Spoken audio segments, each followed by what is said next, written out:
So, good morning, everyone. Ian, first of all, thank you for organizing everything for the Middle East Council of Shopping Centers and Retailers as a team. I think you've done a great job getting everybody organized. We are recording this so that people who are coming earlier, coming later, maybe dropping in and out because of your work, you're able to take this and listen to what we're talking about online later. But first of all, let me thank Nada Abousaab for joining us all the way from a long ways away. Great to see you. Thank you for your input. Always great. And I know you've always been very busy in the region, particularly in the Saudi area recently, with a lot of your work that you're doing, the marketing. But I think what's most important for Nada's contribution here is the fact that Nada is continually attached to what's going on in the region by her work in the region that's happening on a daily basis. So, Nada, thank you for taking the time to join us. And Will Thank you, Odwarka, David, thank and you. it's really good to be here. Hi, everyone. Uh, Thank you, Nada. Will, always a pleasure to see you, and thank you for taking the time to join us this morning as well. And Will, I know you've been traveling a lot through Europe, but you're back in Dubai now, and I appreciate you taking the time. I know that the food and beverage industry has taken a lot of a lot lumps to the chin, as we say. And it's going to be interesting to hear from you as to your perspective on things going forward. So I think that we have a great team here ready to Sure. go. Okay.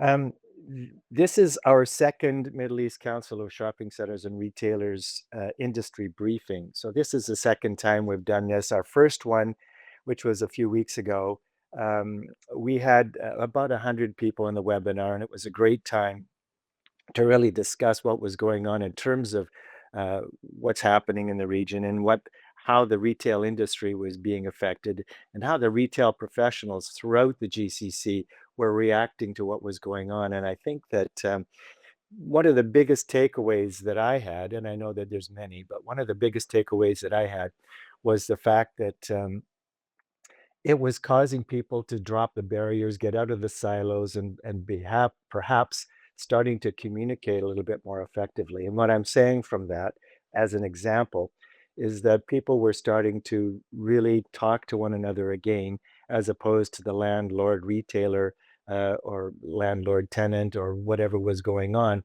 There was a lot more conversation, meaningful conversation that was going on. And I know it takes a long time to get that all organized and the communication to start to flow. But I think that it's quite important for everyone to understand that it's only through communication, building that level of trust, making sure the relationships that you want to have are there and are solid. So, this is the second Middle East Council of Shopping Centers and Retailers brief. And this focuses on two areas where members need practical input. And the two areas are first, consumer engagement, which I know we'll talk about with Nada. We'll get into that. And then also what's going on in the food and beverage world in the GCC. And I know that Will has a great understanding of what's going on in that part of it as well. We want to guide the conversation, cue the polls that we have, because I know that the Middle East Council of Shopping Centers, the team has all been working full speed through all of this right from the get go. We've been reaching out, we've been trying to make sure that everybody has the information they need that's going to make their role a little bit easier or at least a little more informed.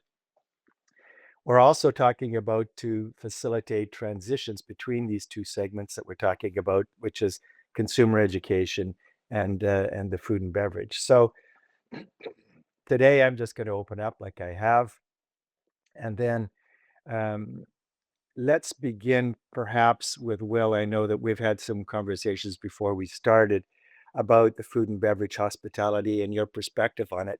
Will Odwarka is the CEO of Heartatwork Hospitality Consulting.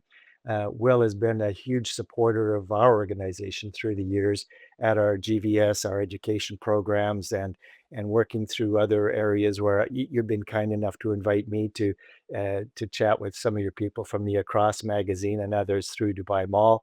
And I appreciate you keeping me included in these events as well. But Will, I know that food and beverage and hospitality are what you're about, but I notice also that we've seen a little bit of tourism drop, and then there's an increase in the landlord-tenant dynamics, and there's been a bit more of a shift towards localized. So, Will, I won't say much more, but I'll invite you on and maybe say a few things the way you see them today. First of all, thank you very much for having me. It's obviously a great pleasure to be here and talk with you and the audience about how we see the market. Well, there's a couple things in the question you have just started to ramp up. One is, and I'd like to lead with this. I think the situation is a crisis is always a situation where you can look at it from two different angles, right? You can look at the crisis and you can suck in as much information as you can to learn about the crisis, but the crisis will not go away the more you read about it. The crisis will remain the crisis.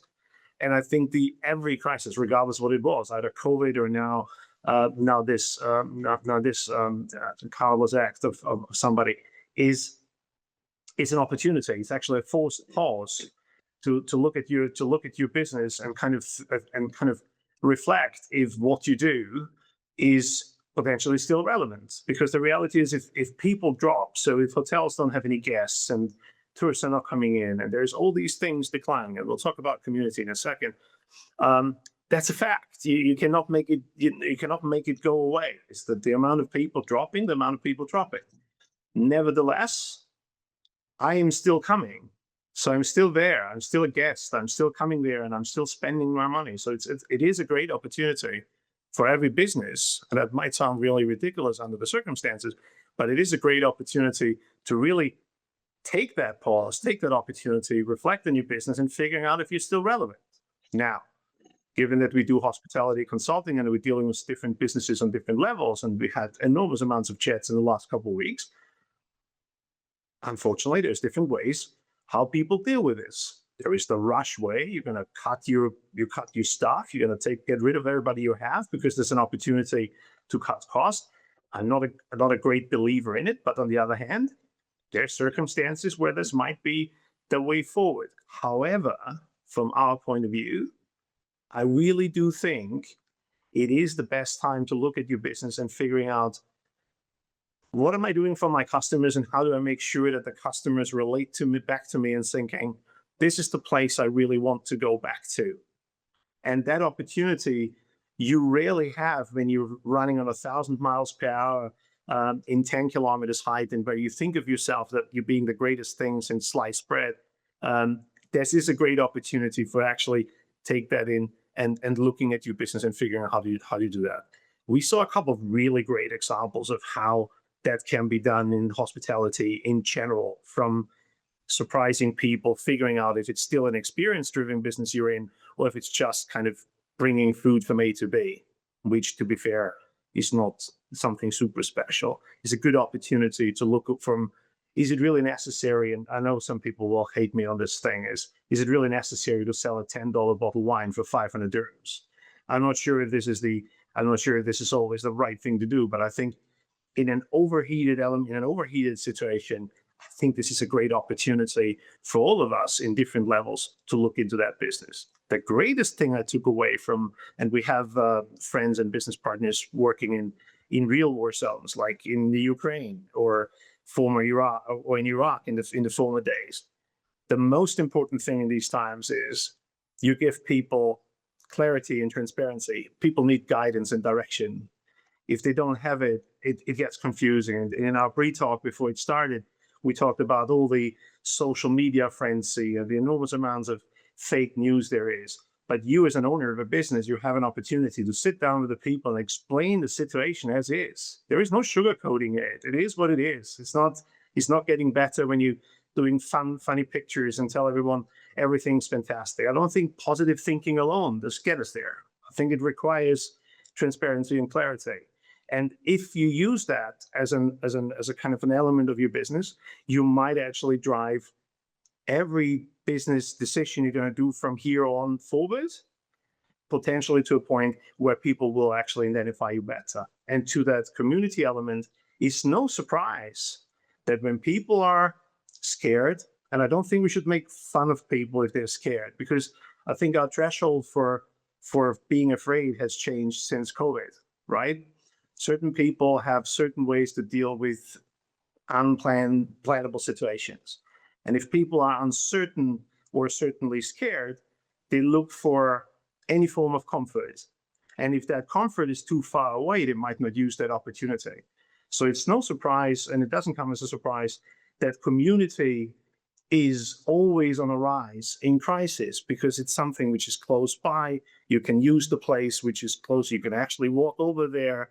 You have like-minded people. You have a chat. You might have a drink, or you might have just food. Or you might just sit there and express how your feeling goes. So if you take this as a learning or take this in as something for your business going forward, there sits something incredibly strong in this, which is if you can drive that community and surround it with the right level of transparency and experience, I think you have something really good at your hands to drive your business forward.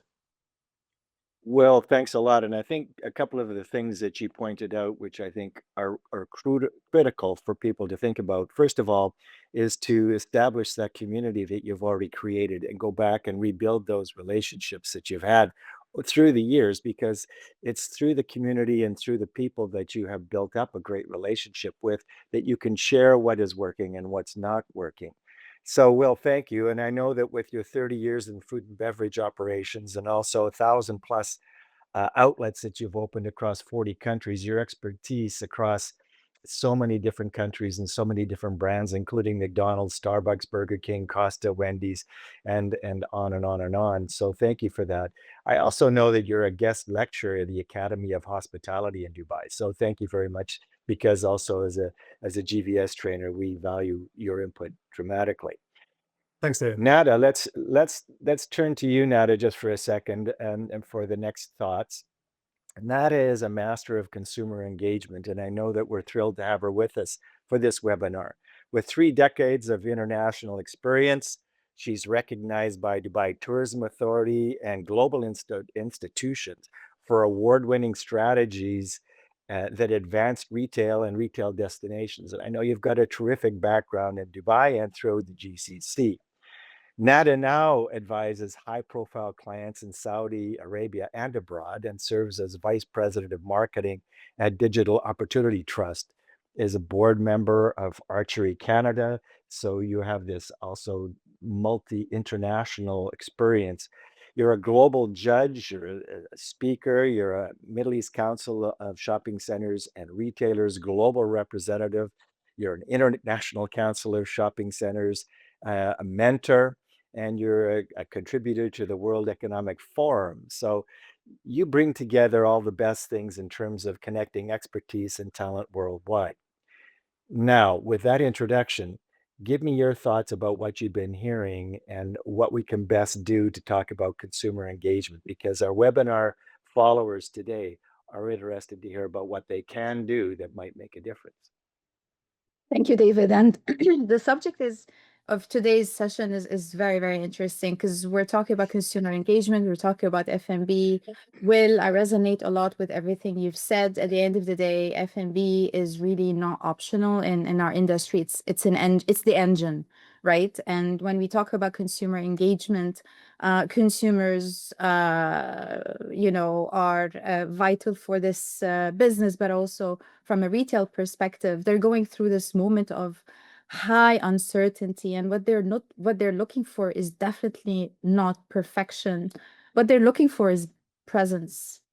And I guess looking back at COVID and how global brands and successful brands and operators have managed this situation, and looking at what is happening today, and some great examples from the region, and I'd like to summarize this in an approach that a crisis management approach that I call ACT, which is acknowledging fast. We've noticed that we don't have all the answers, but showing up and being there as fast and as soon as possible is important. What customers want to hear from us, they want to know what's going on and how we're managing the situation.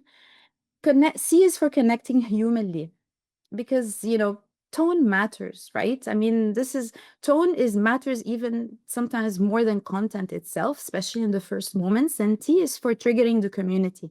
community is our biggest asset. And Will, you mentioned the word community many times in your engagement, and I highly resonate with that, because trust is going to scale when people become part of the response, right? I guess the operators that perhaps I can say are winning now are following the same instinct. There's a great initiative that I was reading about from Majd Al Futtaim during Ramadan, which is called "We've Got Your Back." And I was listening to Khalifa bin Break on Virgin Radio talking about how the level of confidence has been impacted and translated in in millions, in 6.5 millions of visitors, in their assets, and this is a proof point that such being there, showing up, being authentic really works.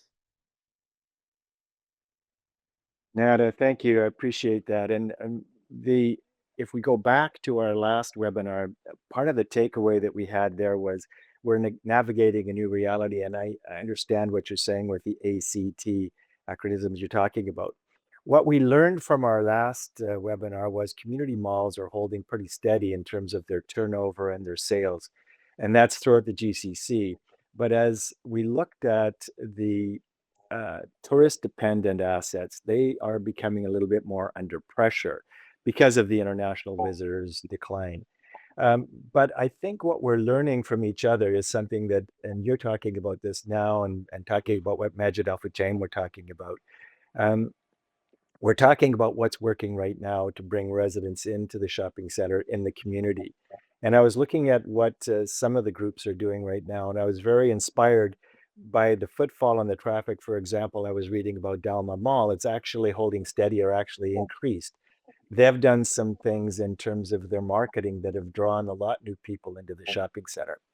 We haven't seen whether that translates into higher sales or not, but we have seen that they're getting much more, a lot more, what I can say, at footfall. And I think that's building community and it's building trust. And I think that's part of what it is. Um, Will, I'm going to go back to you on this one. If you could suggest, out of, are F&B performing as they always have? Are they holding steady? Are they under pressure? And if they're under pressure significantly, what are some of the F&B operators doing to mitigate or to try and manage this current situation? It would be interesting to get your feedback. I've heard from others in the F&B world, and I can get back to that after we maybe hear from you a little bit more about what currently F&B operators are doing in this current situation. So since we started to establish that the community factor really makes a difference, I think it's fair to say that we have to also segment the way how food and beverage is structured in this part of the world, right? So we have the UAE, where specifically Dubai and Abu Dhabi, where we've been extremely proud, and I think we should be, for all the great achievements in having luxury, ultra luxury, super high-end restaurants, which have always driven the outside perception of our greatness, right? There's no doubt about this, and this is a great job being done. In the current situation, the next segment would be everything accessible, right? Everything which is close by. So I call this the mid-market kind of F&B, the things where you would not necessarily break the bank when you go there. You just have a nice time, you have a coffee, you have some food, and that's the place where you would hang out to have what Nada said so brilliantly. And then you have the QSR segment of our business, right? You have the element of this is something goes really fast. Majority you can order it quite easily. So if I try to layer this in the way how you asked your question, I think ultra luxury suffers the most because they're dependent on having outside visitors. Not necessarily all tourists, but they rely a lot on the way how they attract people. And we have been to a couple places in the last couple of weeks, and see the suffering firsthand. The way how they approach this, and there's a very kind of a massive difference in how it's approached. There is the ones which not doing much, and they just think at one point, it's gonna get better. It's more about cutting costs and trying to figure out how do I reduce my operational costs to the bare minimum. And then there is the ones which I find quite impressive, is the ones which take every customer as the most important guest there is, which is something I'm preaching about for years now, with sometimes more and sometimes less success. Is I really appreciate the fact that you wait for the next 99 guests coming in, but I am here, so please take all the effort and make me happy and not the people which are not there. And the way how some restaurants apply this is you test a product which you might usually not order. There is a way how you can experience a performance or an experience which you would usually not have. There is a way to let you into the way how the restaurant tries to make this a real experience, which is memorable, which I think has far more effect than just discounting it to the bare minimum. I'm not a great believer in discounts anyway. And the main reason why I don't believe this is it's a real hard story to tell that you charged $500 yesterday and now you charge me $50, and in a couple of weeks from now you want to charge me $500 again. It's a bit of a stretch in the way how storytelling works, and I don't think this is a really good way forward. I think the approach of letting people into the experience and making them part of it, so like Nada said before, is also kind of a community approach, right? It's also a community. You're now starting becoming an element of the restaurant. The fact that CEOs and people suddenly have more time to talk to you, and that you suddenly sit in a restaurant and you have a chat with a person which you have a hard time getting a meeting in the last couple of months, and suddenly you sit there and have a chat, is a side element which adds to that community aspect. So that's that level. Hotels have a significantly harder time because the people which live here going into a hotel is not an easy sell. But when you look at the mid-level much less have that issue, because you already have established your regular place, the place you go to. For them, it's more about don't become arrogant. Don't kind of use this as a kind of now you're the big winner because this is what's happening. This is actually a really good opportunity to be humble and actually see that enormous, how should I say, power you get by your guests to actually establish that community aspect and not overdo it, not suddenly, let quality slip, let service slip just because you feel my restaurant's now full where everybody else is suffering. I don't believe in bloating. I don't think times change. This is a cycle, right? And it will remain a cycle long after us.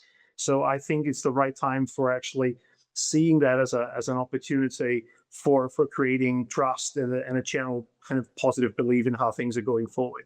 And for QSR, I think QSR is a super successful element in our world. If you like it or not, if you like the food or you don't like, doesn't matter. QSR is an element of our society, and people will use this because it's relatively safe. You don't need to worry that you're going to die when you eat it. So it's relatively safe. You can get it delivered. You get it in your house. It's quite decent. And it goes for a really good price point. And I'll close off my monologue here is value is something which is on the rise for quite some time. And value will be on a stronger rise after that, because people are now in a stressful situation. Some people are threatened. They don't know if they lose their job. They don't know if they can get their salary cuts, whatever. People still want to go out, as Nada said before. People still will do something, right? They still go somewhere. It will be the places which can combine this element of that's the place where I belong, and it goes for a value that makes sense for me, and that's where I'm going to. If you overdo that, you lose me. If you do that right and you balance that well, you're going to win me. That's my take to this. Thanks, Will. That's well put. I understand exactly what you're saying, and that is quality and whatever it is you're trying to do, making sure it's consistent and you spend time with each of your customers and you treat your customers one at a time. Maybe it's a good time to spend more time with your customers to build that relationship back. Thank you, Will. Nada, I'm going to go back to you, and I know that you had said a lot of positive things with your ACT acronym, etc. But I think more importantly, or just as importantly, what have operators tried that has not perhaps been as successful and that they may review and look and go back and do something else? Is there something that you can add there? What has not worked? That's interesting. Because we always preach about what works. I want to start with blanket heavy discounting. You mentioned it, Will, right? Value is not about just discounts, right? We just, we don't want to tell the customers we're nervous, but at the same time, we want to rebuild the confidence. So we don't want to erode the brand equity as well. Yes, we need to revisit our price points, but just going out with blanket heavy discounting definitely does not work. Um, Staying silent. I mean, absence of communication is definitely going to read as abandonment. So we need to make sure that when we look at cuts, which I heard earlier, definitely marketing spend should not be on the list. And we need to look at it very, very, very carefully.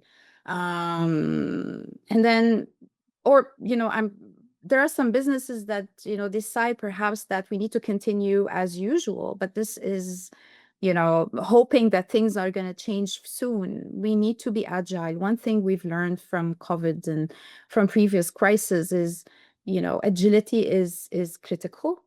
We don't want to, we don't want to make consumers feel like we're tone deaf, right? And the consumer mood, behavior is shifting.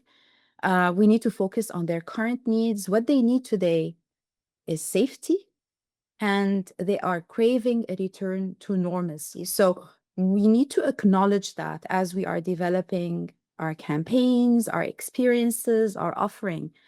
And then you refer to community malls and super regional malls and tourist destinations.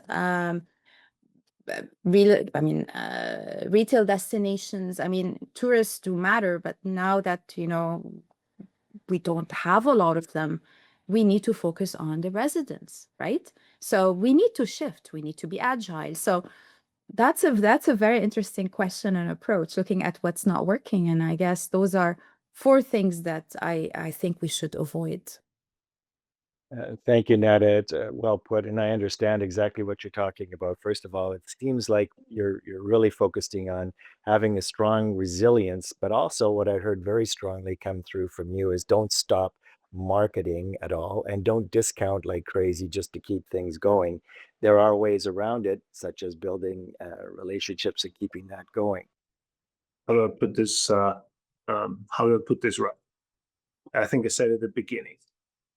I think things are not getting better by beating around the bush. That's a fact.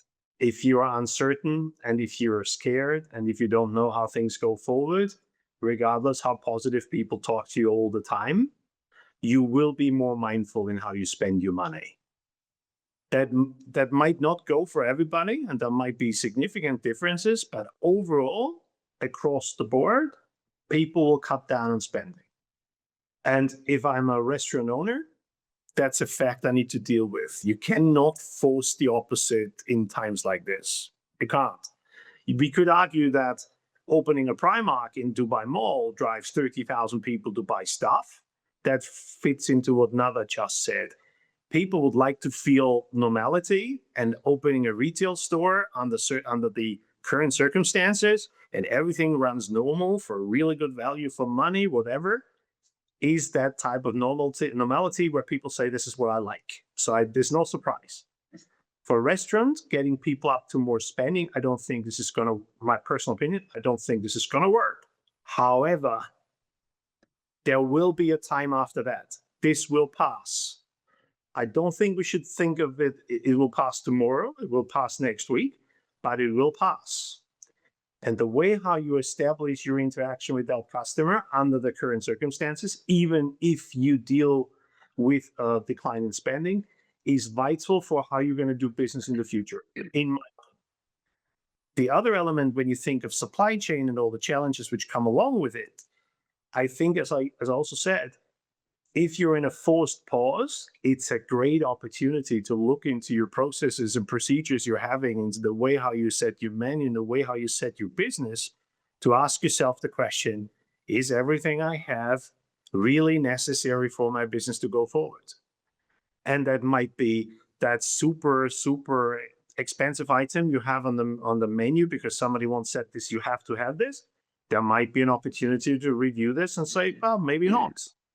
I think if you look into what the current situation is, I think the underlying truth is the people which live in this country, the ones which are still here, which have not kind of, ran away and telling all the crazy stories we read every day, the ones which are here in the country, we are here and we are supporting the country. So please show us that level of interest towards us as well, and work with us through this. And then we will get back to a point where things normalize.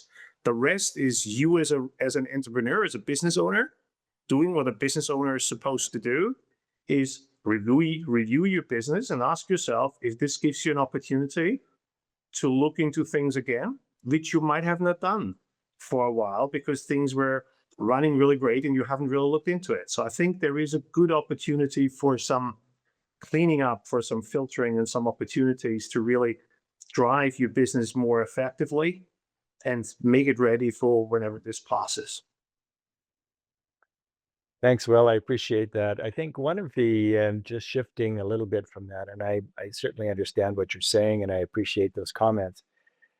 I have been I'm constantly phoned by different people in the industry on a regular basis, and this past week has been no different. One of the primary thoughts that some of these calls and callers have had is, okay, um, if I have a location that has not been performing well over the last, say, year, 6 months, whatever, is this an opportunity to move forward and negotiate out of that particular shop and move on to something different? Okay, so that's the first one. The second one is I've had other people phone me and say, well, look, gosh, this looks like a great opportunity to actually get a foothold in the Dubai market. We're talking Dubai, UAE right now, but this looks like a great opportunity to get into the Dubai market right now. Not necessarily Dubai Mall, but some of the other strong shopping centers, regional or the community centers. So those are some of the thoughts that I've been approached, and I've said to these people, look, if you think it makes sense to you, great. But on the other side of it, don't expect there to be a fire sale from the landlord's side in terms of releasing at a very huge discount. That will not happen. And that shouldn't happen because, as Will has just said, and I know Nada is of the same mind, that these things come and they go, and we're dealt with a different situation downstream, and that'll be likely a much better situation. Now, having said that, if there is an opportunity to expand your footprint into the market, whether it's UAE or another GCC market, it's probably not a bad time to make that exploration, but don't expect a huge discount from the leasing rate. So, Nada, I'm going to go back to you on this. Have you heard, or what have you heard? I know that you have a big foothold in a footprint in the Saudi marketplace. What have you heard about leasing, releasing, retailer feedback from that corner of the world?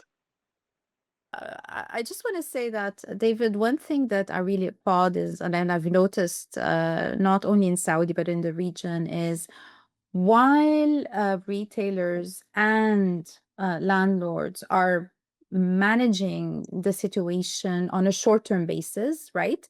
Looking at, weekly planning, initiatives, messaging, etc. There's also forward planning. Okay. And this is a very positive and a good sign, because this is going to end. This is just, it is a difficult period that we're going through, but this is a moment, as you've mentioned earlier, where we need to perhaps slow down, rethink, re-strategize, perhaps revisit some of our priorities. But from a leasing perspective, right, you were right on point. we should not expect that, there will be sudden changes in, offering and rates and so on. Yes, obviously, small businesses are going to take advantage of short-term deals, opportunities, and rightfully so, right? I mean, I guess this crisis has reminded us that, that small businesses matter really and very much, and especially local brands and homegrown brands, which really we need to support. But yeah, in my opinion, and really I'm very happy to see that there's still forward planning happening. I've been receiving calls, David, about GVS, about recon, and so on, right? Like this is definitely a good sign, and we need to continue that forward planning as we're looking at the short-term one. Thank you, Nada. I appreciate that. Will, you had your hand up. I know that Nada will say something which will then makes it obsolete that I say something to that, because I think I fully agree with her. But we say to clients or the people which talk to us that, I mean, this is not the time for coming in and thinking, wonderful, I get everything for free, because this is this is really great. However, and I think we touched on this before, is there is no better time than talking to people when people slow down. This is the always the same. When things are getting slowed down, people take more time to think. And the good thing about that is that you might have that idea which nobody would have listened to a couple of weeks ago because we were all so full of ourselves. Now we're in a different mind space, so we might actually be now far more receptive. That doesn't mean every crazy idea will make it to live performance, but it might actually allow a different discussion, which you would have been able to do a couple of weeks ago because you were basically filtered out 3 layers before you actually met the people which have to have a say in it. So I think that's if we speak about a potential, and this is my strong opinion since day one, now is a good time to look into the market, understand the market, and figure out how do you fit with your product, whatever, regardless if you're a retailer or a restaurateur or whatever else you are, to really see, do I fit into the market? Where do I fit into the market? And not look at the crisis in itself, because the crisis doesn't, I mean, we had COVID a couple of years ago. How many people talk about it anymore? We went past it. That's what we always did. I think there's that one great thing about humanity. We will move on. These things will be behind us, called past for a reason. So I think it's a good time to look at it, and you've had a bit of a forward thinking, hopefully be able to talk to more people than you would usually be, to introduce an idea, a concept change, a different direction. And I think that's where I see the potential, and that's why I think people should look into it. And one last thing, when it comes to malls in general, I think it's a great opportunity for malls to review their mix and to review their overall how do we perform, because not everything we did in the last couple of years was necessarily the greatest thing to do. Well, obviously I speak from an F&B background. Just copy pasting everything which is out there might not have been the smartest of ideas, so that might be a great opportunity to revisit that too. Well, thanks. Points well taken. And I think that, retail, I've said this many times before in my career, retail is all about change. Retail's detail, but retail is also all about change and embracing that change, however it is, to figure out what is the best way forward. And I think that's part of what we're trying to uncover today in this webinar. And I think we've done a few things in that regard. I know that, Ian, you keep people on our webinar who have followed us, have asked for some questions through you to be asked of our panelists. And I think that, Ian, if you have some questions that would be helpful, and we stand by ready to listen to what they might be and respond to our webinar participants.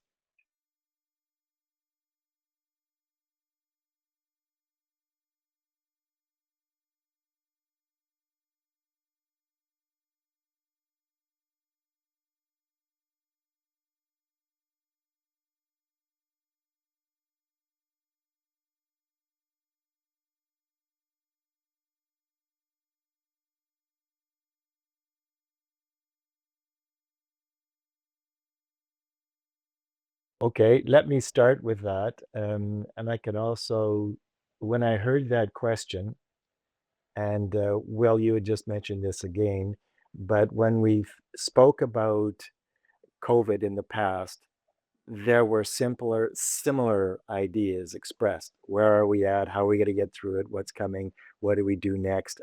What are the value propositions? How do we do it? And I would suggest this is my response, and I know that Nada and Will have their own thoughts.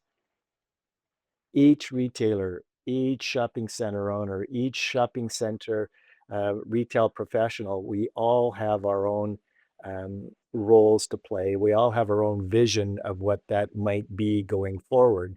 We all might have this idea that we have the answers for all of this. Okay, the first thing is that we all have our own ideas about how that future should be, and that should be more of a united future, which is we're going to get through this. The vision is intact. As Will was saying, some of it has worked in the past. Time to look at alternate ways to make it better. As a retail professional in these shopping centers, my opinion should be okay, what has worked in the past? What is working today? And what do I see with the vision that I have for the future? What do I see we should alter course on? So we can't answer that for you with a particular, here's the silver bullet, because there isn't. But it's time to look in the rearview mirror and look forward into your vision and think about what you can do as an individual, as a retail professional in the region to make it work better for you. Nada, okay, that's my chat. Nada, your point, your time. If you have any thoughts on the question. Yes, and it is a very interesting question, as Ian said. Um, there are a lot of different values that we can offer, and I understand it's a very difficult situation for a lot of us. And obviously, when we hear about, income being impacted and livelihood being impacted, obviously this is quite challenging. So, from a value perspective, what do we offer in these difficult times other than discounts? Well, there's the emotional value, right? We go back to focusing on what are those customers looking for.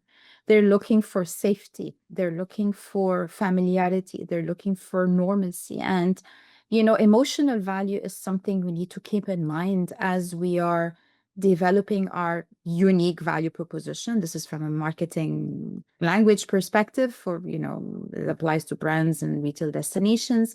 But there is also experiential value, right? And, we want to give people something worth leaving home for, right? Why do I need to leave home besides, getting the necessities? So that experiential value is something we need to keep in mind. And also there's the practical value. I mean, that's something that is picking up quite a lot even before the crisis. And I think this is something that we need to keep in mind. And yeah, as I think a big mistake to avoid is racing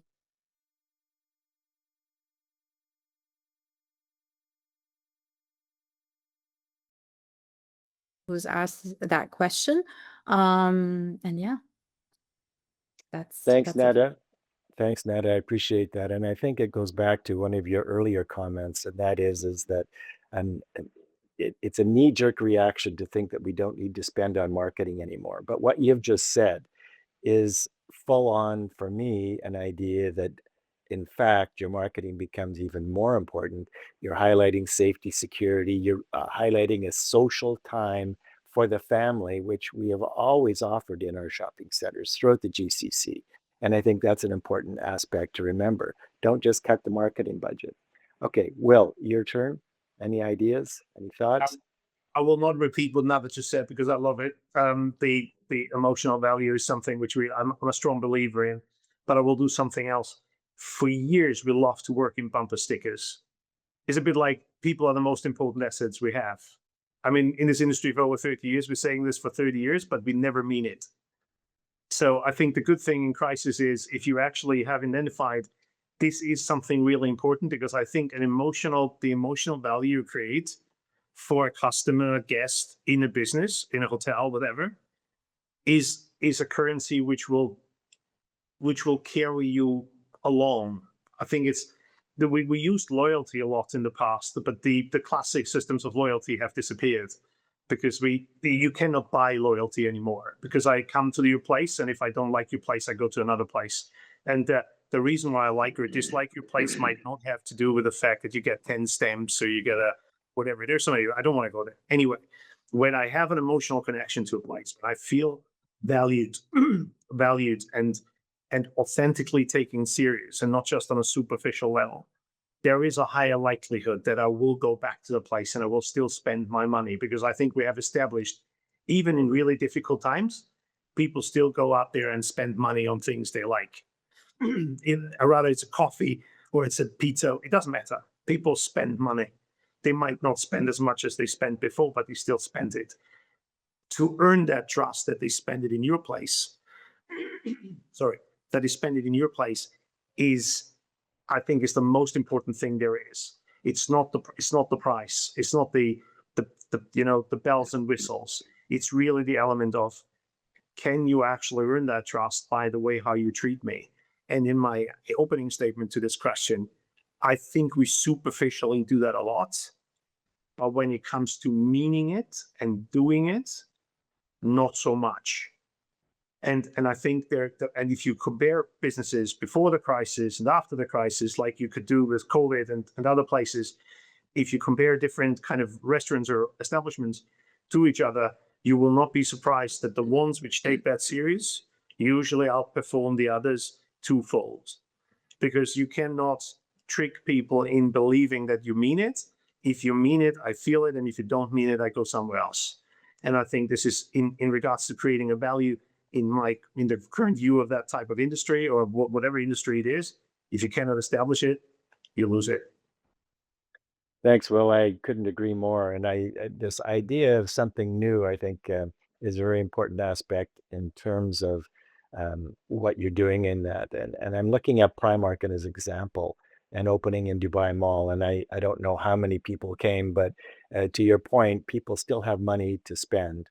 They're looking for something new. They're looking for a bit of a social time. They didn't just climb onto their phone and order up a bunch of things. They actually went there to see it, to feel that community in the shopping center. And I think that that's a very strong message that I think is still evident and alive and well in the GCC, because this is what keeps people coming and going. And I'm not suggesting that they're spending as much as you just mentioned, Will, perhaps not making the same, but they're still going there to be part of that.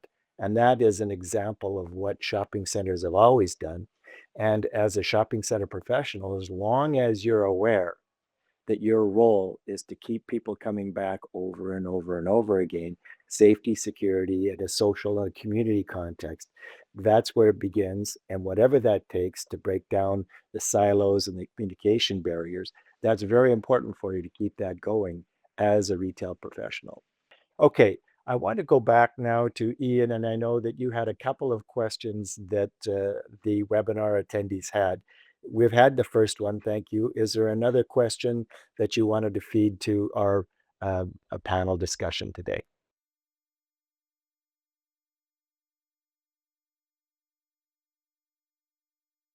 Well, Nada, because you have such a great, you're so eloquent, I'm going to let you answer this one first, because I know that you're aware of this, and I'm happy to jump in anytime, by the way. You're on mute. You're on mute. Okay, that is a very interesting, not to say difficult question. One piece of advice. Okay. I'm going to summarize a little bit what I said earlier. I think it's presence, not perfection. It's focus on community, not just campaigns. Hold your position, invest in the experience, and meet the consumers where they are actually at. This is my advice. Excellent. Thanks, Yunetta. That's really tricky. And the reason why it's tricky is because let's put it this way. I'll look at it from my own perspective and not from a bigger one. If in times of uncertainty you cannot come up with a decision, seek advice. Don't be alone. Don't sit in a silo. Don't kind of just think of you have to go through this all by yourself, because that usually doesn't work, because you're biased. You think of the things you know, but you never think of the things you don't know. So if in times of uncertainty, in times of crisis, in things where you don't know in which direction you should go, surround yourself with people which can have that discussion with you. Don't hold back. Don't think too much about, I don't want to share this. Share it. Share your fears, your concerns, your inability of making a decision. Share it with like-minded people. You will be surprised how much that will help you in deciding. Because that's the only thing I know. If everybody would know everything, that would be amazing, but that's not the case. So look for like-minded people and figure out how you can actually share what your concerns are, and you might actually end up in a much better position. Thank you, Will. And I take that wholeheartedly. Throughout my career of, I don't know how many years now, I've lost track, 43, 44 years. My whole business career has been based on the relationships that I have developed throughout those years. And I even go back to people in the 1980s that I had those relationships with, and into 2026 and the relationships that I have there. But there's something special that I think is important that everybody has to understand. You're talking about a relationship that's built on trust. You're built on trust that you've established through sincerity, through vulnerability, through being honest and transparent about what it is you're facing, without worry about recrimination or problems that might arise downstream. Because if you're trying to make those decisions today, I find everyone in a similar situation to you has a similar series of questions to answer and things to follow through on.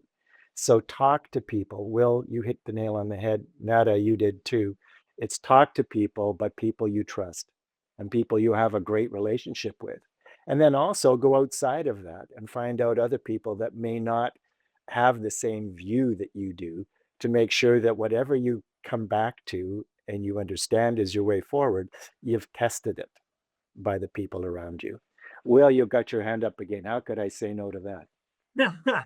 I just wanted to expand this by one thing, because I moderated a lot of these things and mentored it throughout my career. You need to surround yourself with people which are not necessarily of the same opinion. The world's already full with enough people patting you on the back and saying you're the greatest guy on the planet. Sometimes you need to surround yourself with people which actually bring you down to earth and say you're not. So, and I think this, especially in times where communication is so, we all think we communicate so well. I don't think we do. We're just overwhelmed with communication, but we don't communicate well. So if you do, make sure that you surround yourself with people which are not necessarily just blowing, or no, I use something else. Sunshine, blowing sunshine. Which are not just kind of make you look great, which actually really challenge your point of view. Because one thing I learned is the moment you express it and you have it as an ongoing exchange, you grow with it. Instead of just having people saying, yeah, you're such a poor lad, so here's the thing. I just wanted to add this to what you just said. Thank you, Will. And we're down to our last few minutes, I guess. Nada, if I was to ask you now in summary, anything that you believe you haven't brought forward yet that, or you want to reinforce in this conversation, this is your statement. So whatever it is you want to wrap up on. Thank you, David. Thank you, team. First of all, I'm repeating myself. I want to thank you really very much for bringing us together. This initiative is a wonderful one. This is really the time for us to, as you mentioned earlier, and Will is saying, for us to get together, speak, share thoughts, insights, learnings, and this is really a golden opportunity for us to learn together as we navigate this situation. I'm not worried about this industry. I mean, I'm watching operators make decisions right now that will really define their competitive positions for the next decade. So, and consumers are telling us really a lot. I mean, they're telling us, they want time well spent. They want to feel normal. They want to place that is worth leaving home for. And I guess there are a lot of great initiatives that we're learning from. And yeah, and I really agree a lot with what Will just said earlier. Surround yourself with people who don't necessarily agree with you. I like that, Will, and I think it's quite enriching to be able to have courageous conversations and to challenge your thinking and challenge your thoughts and stretch your thinking, because it is needed in these times, in these challenging times. Thank you. Thanks, Nada. Will, is there any last thoughts you have? I know that you've had some great thoughts, but is there anything to wrap it up? Like Nelsa, I super appreciate the fact that you invite us over. I feel very honored. I really appreciate that. I hope that the audience actually took a lot of good things out of it, because otherwise we were just talking to ourselves. And I see one person apparently has his hand up.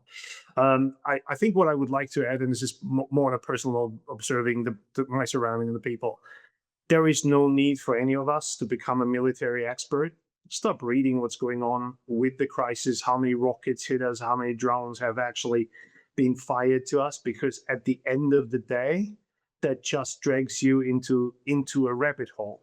Because if you concern yourself too much with the crisis, it at one point forms your thinking.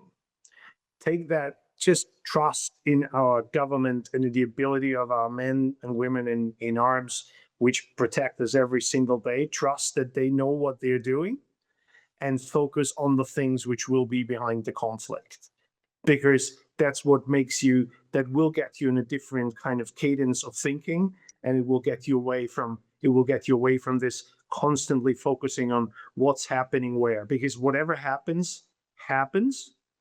Our focus needs to be in how do we deal with our business as we're going forward. That's my final thought. Thank you, Will. Appreciate. And I wanted to thank both you, Will, and Nada for taking the time to join us today on this webinar. It's always great to see you, first of all, and also great to hear for what you have to say. And Will, I think I am never concerned about spending time chatting with you two. And if we have some webinar followers, all the better. But I'm always just thrilled to sit and chat with you two about anything all the time. I wanted to go on and thank our team. We work tirelessly, even though things are not the same as they have been in the past. Our team is fully engaged in Dubai, and we're full on. And I want to thank you all for your participation, and Ian for your leadership in what we're doing with this. I want to also remind people that on April the 7th at 1 o'clock, and Ian, I'm just go back to you to reconfirm, April 7th, 1 o'clock, we'll have Mohammed Faris Araikat from the Dubai government. He's the acting vice president of Dubai Festivals and Retail Establish, and it's a DET sponsored through us event that I think we can learn more as webinar participants that can do. Well, thank you once again for everyone, and I look forward to staying in touch, and we'll be in touch. Thank you again for all the webinar attendees. Okay, bye-bye. Appreciate it. Bye. Bye-bye.